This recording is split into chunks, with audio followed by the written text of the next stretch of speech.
Shalom saudara-saudara. Hari ini kita mau berbicara tentang cara pandang orang Kristen terhadap kemajemukan agama. Sekali lagi, cara pandang orang Kristen terhadap kemajemukan agama. Bagaimana perspektif kita pada agama-agama yang di sekeliling kita, ya. Kita tinggal di Indonesia yang multi religi, multi etnis, multi religi. Kalau saya sudah ingat yang umum-umum, mungkin sudah tahu Islam, Kristen itu bisa Protestan, Katolik, Hindu, dan Buddha. Tapi saudara, Mahkamah Konstitusi MK pada 7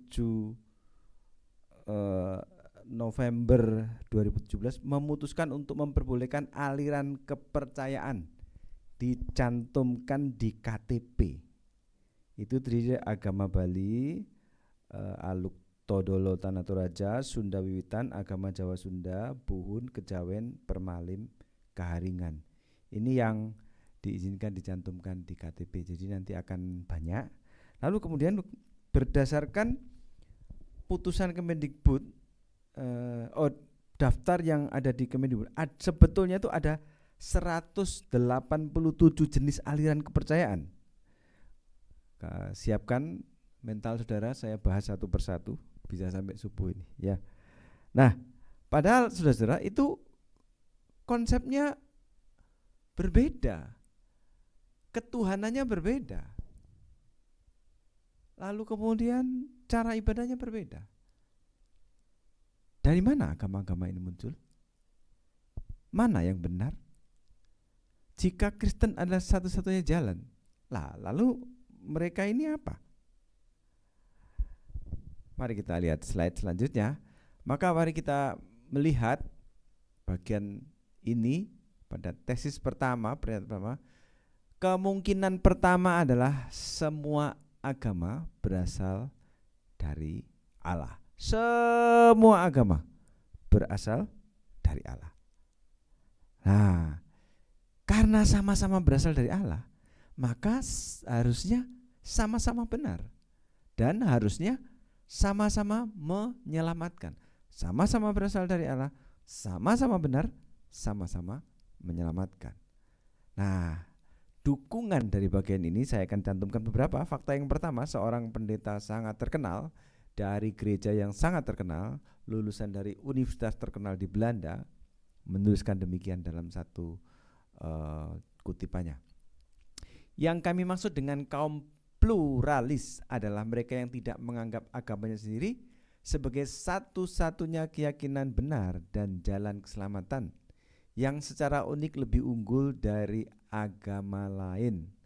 Model pluralis yang secara konsisten dibela oleh Knitter ini juga merupakan model yang saya adopsi untuk memahami dan merespons realitas keberagaman agama. Jadi menurut pendeta ini, tidak saya sebut namanya, dia menyitir pendapatnya Knitter dan dia setuju sekali.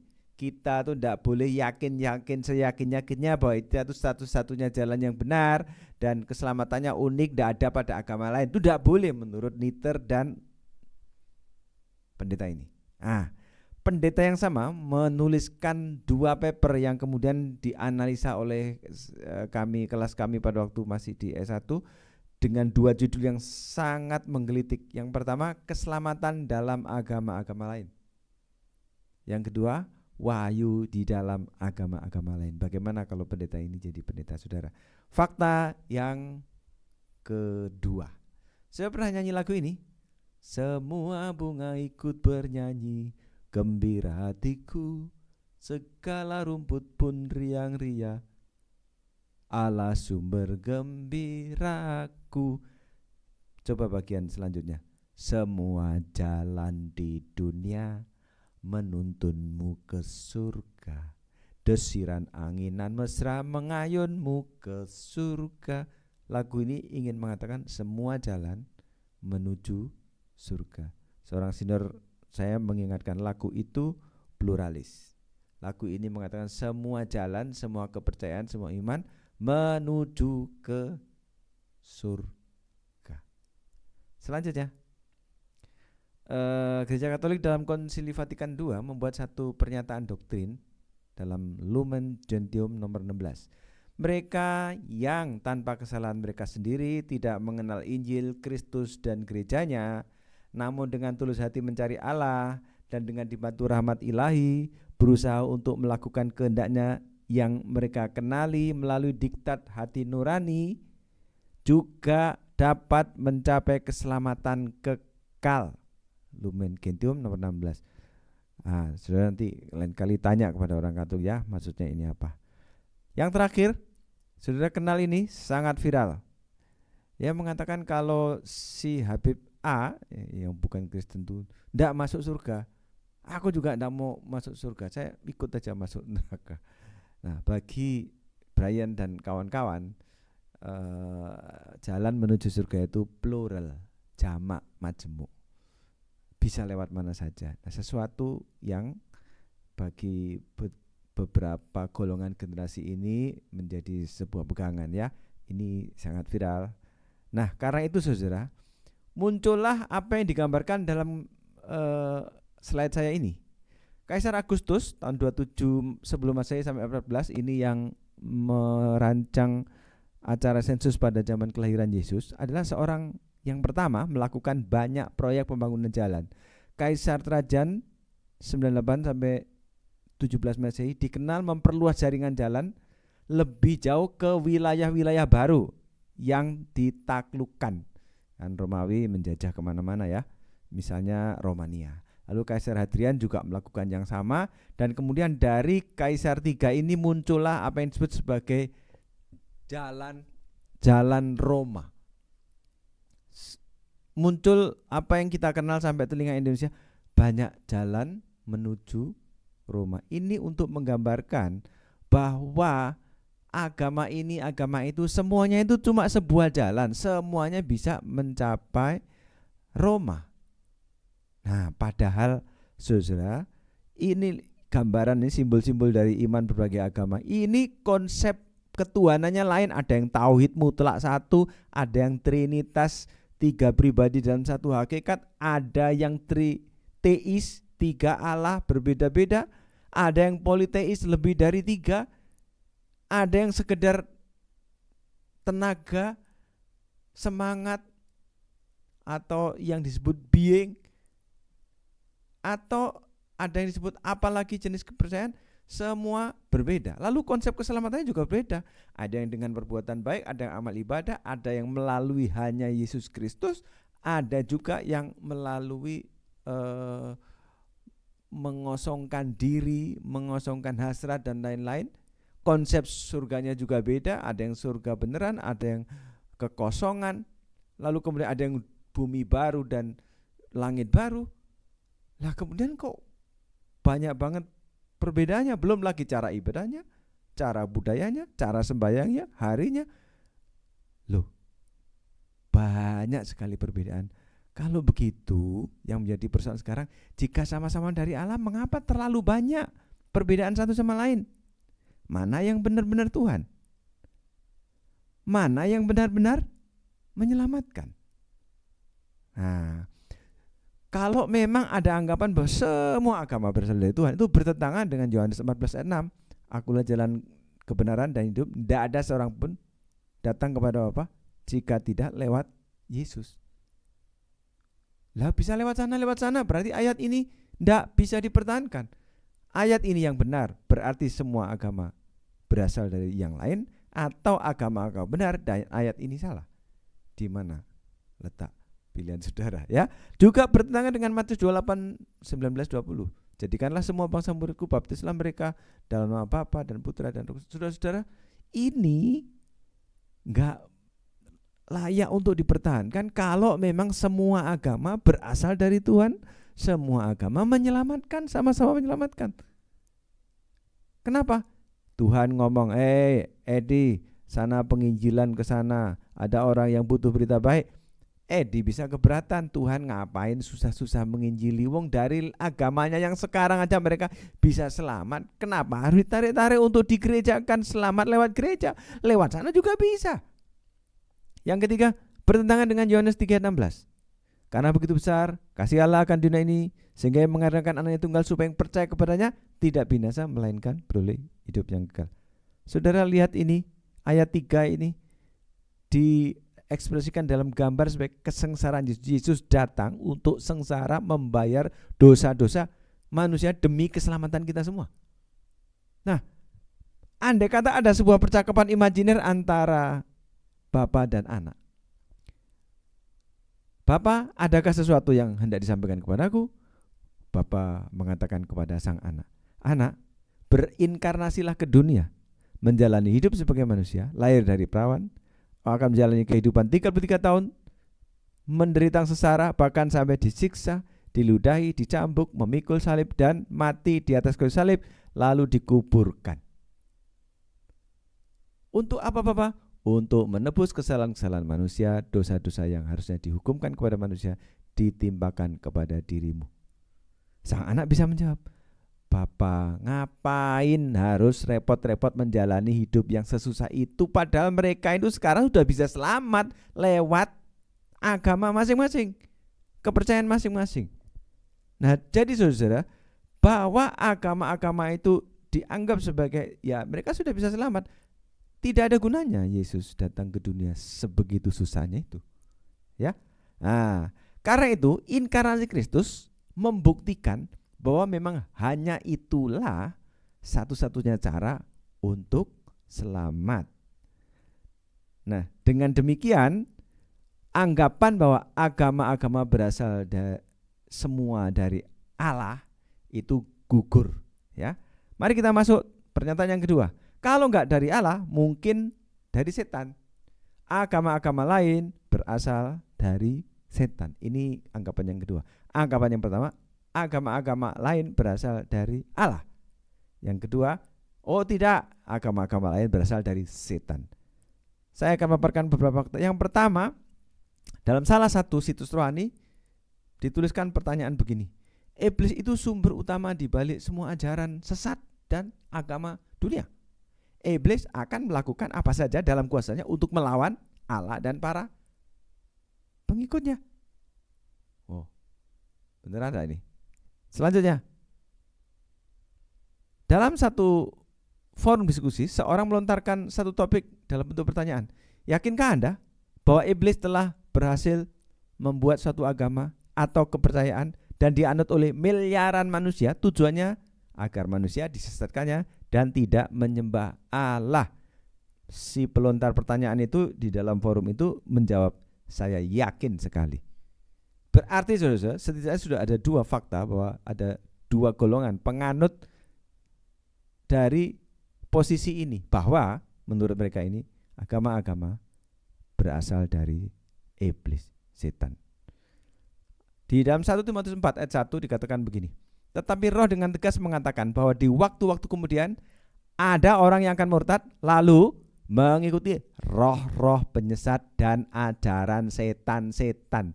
Jadi ajaran-ajaran dan penyesatan itu berasal dari setan. Ini salah satu dukungan mereka.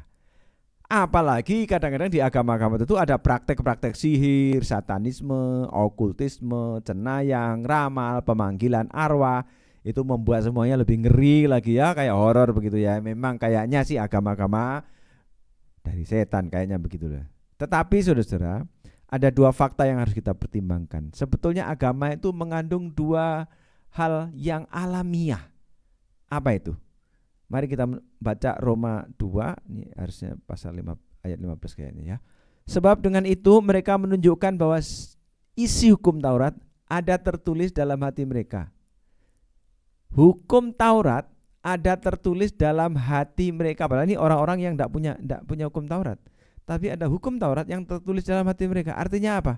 Ada tatanan moral, tatanan etika yang sudah tertanam dalam diri manusia, lalu diformalkan dalam bentuk peraturan agama, syariat agama. Nah, soal moral dan etis ini Kita mengenal konsep karma itu dianut oleh berbagai macam agama ya. Kalau di Kristen itu dianggap tabur tuai, itu ada di mana-mana itu, bahwa orang berbuat jahat akan mendapatkan balasan. Orang berbuat baik juga mendapatkan balasan. Taoisme, Konfusianisme, Buddhisme, agama-agama asli sangat punya etis yang tinggi, sikap yang luhur, tanggung jawab moral, menjaga dalam tanda petik kesucian konsep keadilan dan lain-lain. Dan ini merupakan sesuatu yang alamiah, lahir dari manusia yang adalah ciptaan Tuhan. Tuhanlah yang meletakkan itu di dalam hati mereka. Tuhan meletakkan isi hukum Taurat sebagian di dalam hati mereka. Fakta yang kedua, di dalam agama-agama terdapat konsep ketuhanan sebagai ekspresi kerinduan kepada Tuhan yang ditunjukkan oleh alam ciptaannya. Mazmur 19 ayat 1, langit menceritakan kemuliaan Allah dan cakrawala memberitakan pekerjaan tangannya.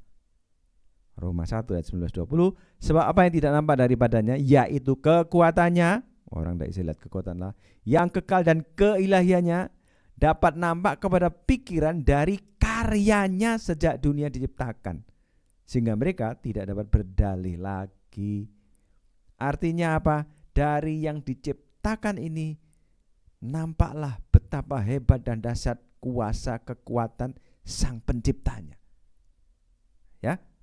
Nah, Herman Bavinck juga salah satu yang mendukung, mengatakan bahwa agama-agama didasarkan kepada wahyu umum. Jadi cakrawala menceritakan penciptanya.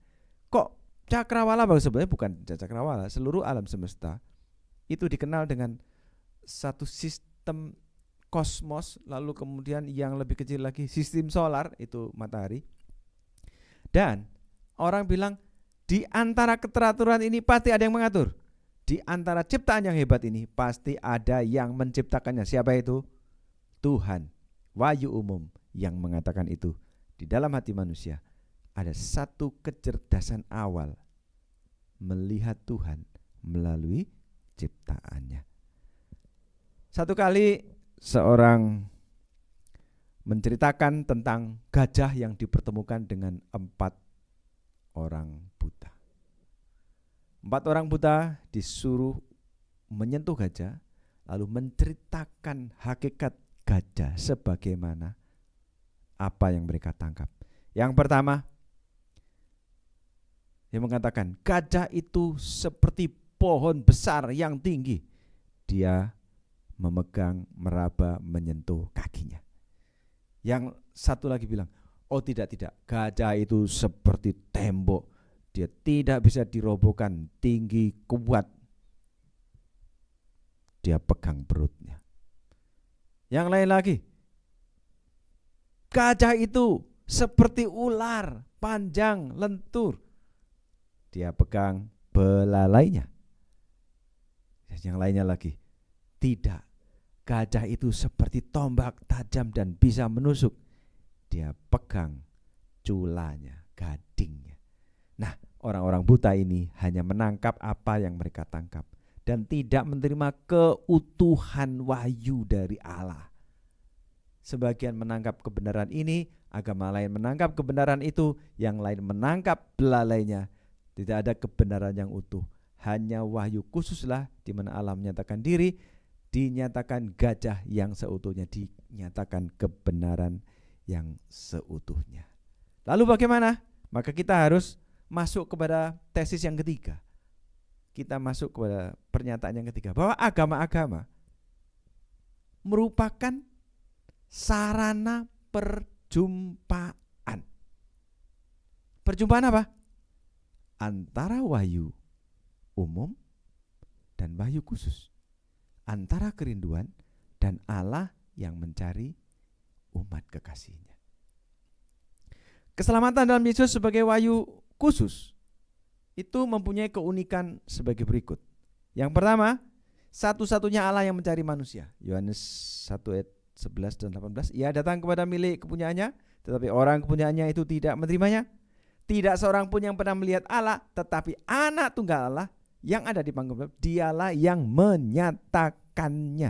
Ini Allah yang menyatakan diri mencari manusia. Yang kedua, dia merupakan korban yang sempurna.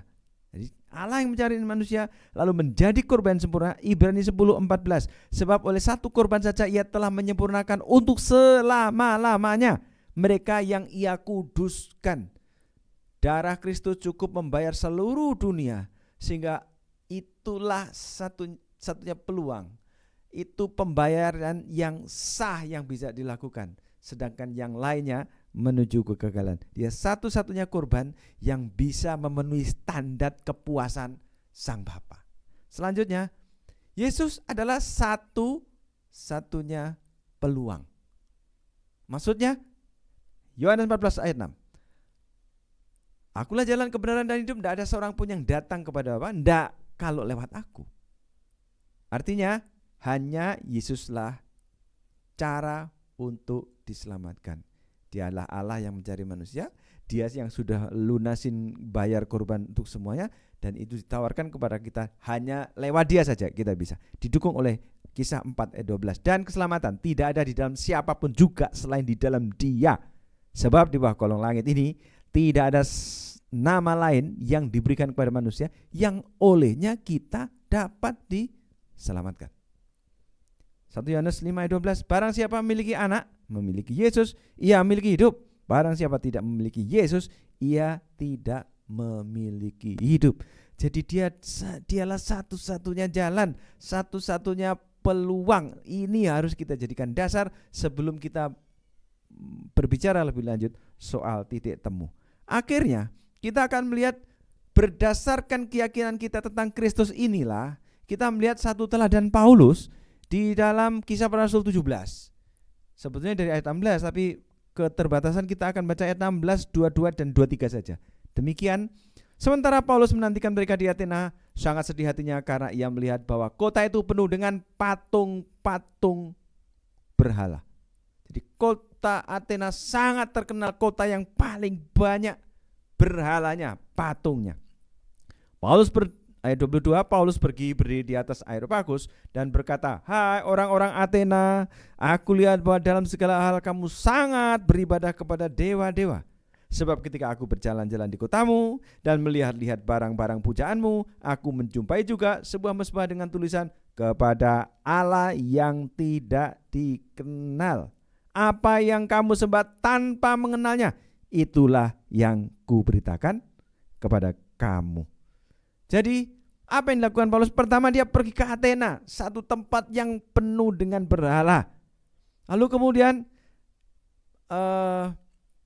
Athena ini merupakan satu kota terpelajar di antara Alexandria dan Tarsus. Athena yang terbesar dan terkenal. Jadi ini kota yang sangat penting, tetapi penuh dengan pemujaan berhala, dan Paulus pergi ke sana dengan misi yang khusus. Yang kedua, dalam kepergiannya, dalam misinya, ia menghargai kerinduan mereka terhadap Tuhan. Kerinduan Athena terhadap Tuhan. Dia katakan, kamu sangat beribadah kepada dewa-dewa. Di dalam pengartian kata ini harusnya bisa diartikan kamu sangat religius. Kamu hidup dengan syariat keagamaanmu. Mereka hidup dengan penghayatan agama yang sangat baik. Jadi Paulus memuji itu. Alih-alih Paulus menenggeng, hai para penganut setan. Bukan begitu. Paulus juga tidak mengatakan, hai penyembah-penyembah berhala. Tidak. Dia mencari bahasa yang tepat. Kamu sangat beribadah kepada dewa. Kamu sangat religius. Kamu menghayati betul keyakinanmu itu. Yang ketiga, dia mencari titik temu. Ia dikatakan berjalan-jalan di kotamu dan melihat-lihat barang-barang pujaanmu. Kata berjalan-jalan harusnya diterjemahkan menjelajahi atau menembus atau mengelilingi. Lalu kemudian kata melihat-lihat itu harus konotasinya itu melihat dengan teliti. Tidak lihat sembarang, lihat dengan teliti. Lalu barang-barang pujaanmu tuh seolah-olah ini patung apa gitu ya. Bukan, ini juga termasuk kuil-kuilmu, tempat sembah. Bisa diartikan tempat sembayangmu. Jadi kalau diramu, maka ayat ini harusnya, aku telah berjalan-jalan dengan area yang sangat luas, mengarungi, menjelajahi dan melihat dengan sangat teliti serta penuh perhatian kepada barangmu dan tempat-tempatmu bersembayang. Begitu ya. Jadi dia mencoba untuk berusaha sedemikian rupa menemukan titik temu. Lalu lanjutannya, lalu aku menemukan satu mezbah dengan tulisan kepada Allah yang tidak dikenal, agnosto theo, Allah yang tidak dikenal. Nah, saudara, perkataan Allah yang tidak dikenal ini, agnosto theo ini merupakan satu ungkapan yang sangat akrab bagi orang Athena. Kenapa? Karena pada tahun 430 terjadi pagebluk atau pandemi, dan kalau tidak salah menewaskan sepertiga penduduk Athena. Mereka harus meminta tolong kepada seorang filsuf bernama Epimanides, dan Epimanides memberikan saran, siapa dewa-dewamu, coba kasih kurban semua supaya mereka berhenti dari kemarahannya. Semua dewa diberikan korban yang sama untuk memuaskan mereka. Tetapi ternyata pagebluk pandemi tidak berhenti. Epimanides mengatakan, berarti ada satu dewa lain yang belum diberi korban. Sekarang sebarkan domba di mana dia berhenti, di situ buatlah mezbah. Di mana domba lain berhenti, buatlah mezbah. Dan orang bertanya, loh, untuk dewa siapa? Kamu tidak tahu namanya, bentuknya, patungnya bagaimana? Tulis saja tidak dikenal, kepada Allah yang tidak dikenal. Lalu dibuatlah mezbah-mezbah itu, dan ketika dipersembahkan, mezbah itu mempunyai khasiat yang luar biasa. Korban itu barangkali bukan mezbahnya. Acara itu membuat pandemi berhenti. Ketika Paulus mengatakan, apa yang kamu sembah dengan tidak mengenal, ini terjadi 400 tahun, lebih 500 tahun yang lalu. Sekarang aku perkenalkan kepadamu. Di sinilah ada titik temu. Kamu merindukan sang penolong itu, aku membawa penolong yang sesungguhnya yang pernah menolong kamu. Itulah yang kuberitakan kepadamu, kata Paulus menyebut tentang Allah yang tidak dikenal. Seolah Paulus ingin menggali ingatan tentang pertolongan Allah bagi Athena semasa lampau. Itulah Mahadewa yang Paulus beritakan. Dengan cara ini terjadi titik temu antara kepercayaan Athena dan keselamatan melalui Allah yang telah hadir dalam diri Yesus Kristus. Jadi Allah-Allah dalam agama-agama adalah hasil pencaharian manusia karena kerinduan yang ditumbuhkan oleh wahyu umum. Tugas kita untuk mempertemukan umat yang rindu ini dengan Yesus Sang Penebus.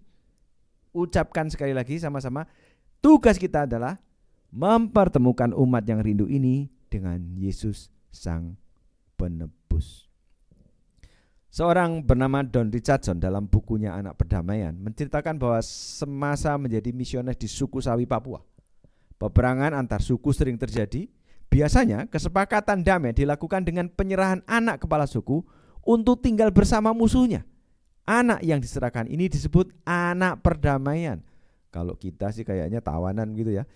Anak perdamaian. Richardson memakai budaya ini sebagai titik temu untuk memperkenalkan Bapa yang menyerahkan anaknya untuk keselamatan kita, menyerahkan Yesus untuk keselamatan kita, kepala suku yang menyerahkan anaknya untuk perdamaian seluruh umat. Semua ini ditulis dalam tulisan buku Don Richardson, Anak Perdamaian.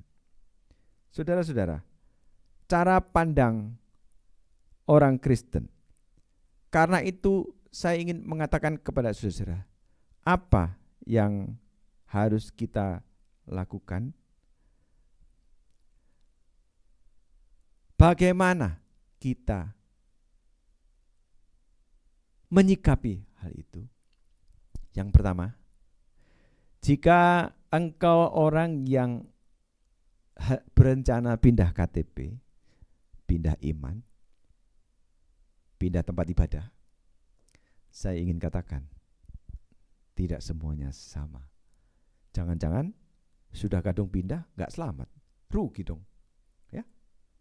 Yang kedua, jikalau engkau melihat orang di dalam ketekunan ibadahnya,